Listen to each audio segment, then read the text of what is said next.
Is Google Calendar public? In this blog article, the author discusses Google Calendar's privacy policy and the importance of knowing if something is private or public.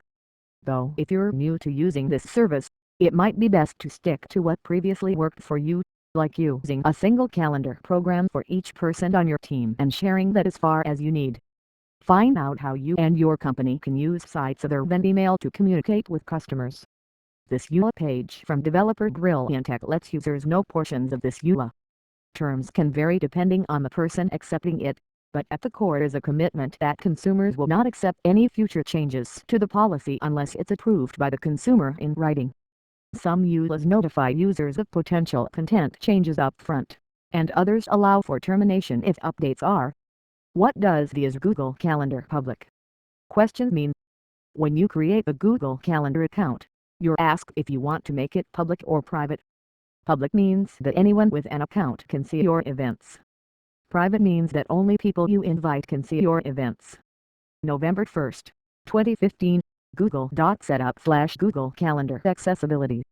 Google allows you to share calendar items globally between all of your accounts, so if you have multiple Gmail and Google Play accounts, you can add events from one account to another.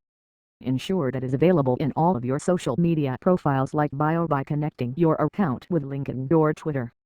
On the last day of each month when you receive an email, click on Save Changes in your personal calendar. How to perform a Google search for specific information about a topic. Google Calendar is a great tool for organizing your life and keeping track of important events. It's free, easy to use, and can be accessed from any device.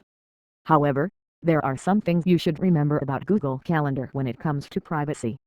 Here are 4 tips for keeping your calendar private. 1.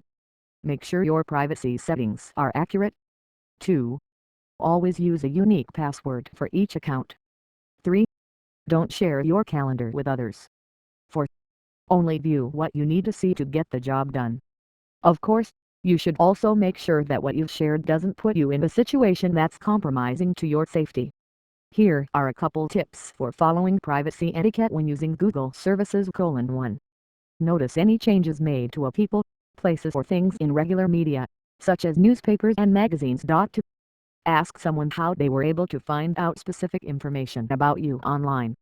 By being curious with the advice they give you, this will help prevent someone else finding out interesting, important resources for bloggers. If you're curious about Google Calendar, whether you use it for personal, work, or school purposes, read on.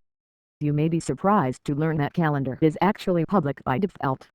This means that anyone with the link can view your schedule. Good news if you're an open book. However, there are a few precautions you can take to keep your calendar private. First, ensure that your calendar is only accessible to those who you recognize and trust. If you share a calendar with colleagues or family members, make sure they have the necessary privileges to view it. Second, consider creating aliases or assignees for important events. Doing so will help prevent accidental scheduling conflicts and ensure that only designated individuals have access to specific information.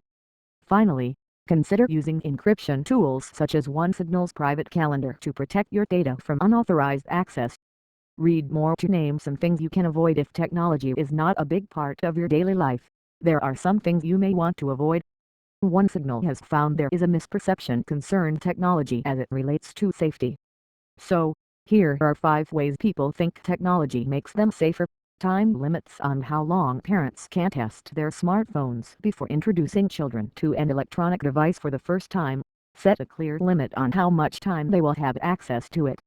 Questions and answers. Q. What's the difference between Google Calendar and Microsoft Outlook? Hey, Google Calendar is free and it allows users to add events from different websites including their own website. Microsoft Outlook, on the other hand, is a paid product and it has more features such as collaborating with others and subscribing to calendars from other organizations. Q. Is Google Calendar inexpensive? Hey, Google Calendar is inexpensive, but that doesn't mean you can't get the best value for money. All services provided by Qbed Hosting offer users unlimited bandwidth and disk space to help them store their calendar timestamps for free. They don't charge a penny for storage. Conclusion: Google Calendar is more than just a simple-to-use calendar. It is also public. This means that anyone with the internet can view your calendar. This can be useful if you want to keep tabs on when someone is meeting you, or if you need to be notified when a colleague leaves work early. However, Google Calendar is not perfect. First of all, it is not always easy to find the events that you are looking for. Secondly, if you want to share your calendar with other people, they will have to have access to Google Calendar as well. Thirdly, your calendar may not sync when you are on your mobile phone. Google Calendar is a great appointment app